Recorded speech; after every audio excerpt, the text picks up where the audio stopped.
இல்லை வேணும்னா இன்னும் கூட கொஞ்சம் கார்ன்ஃப்ளவர் போட்டுக்கலாம், மைதா போட்டுக்கலாம். கொஞ்சம் கார்ன்ஃப்ளவர் போட்டுக்கிறேன்.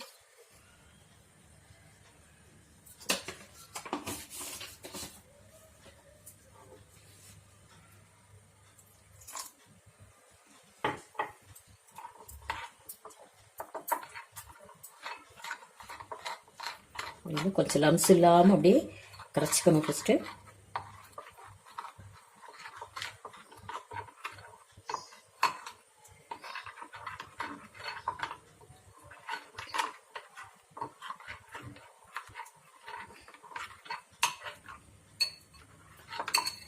இது சில்லி சாஸ்க்கு பதிலாக பாருங்கள் சில்லி பவுடர் எடுத்து வச்சுருக்கிறேன்.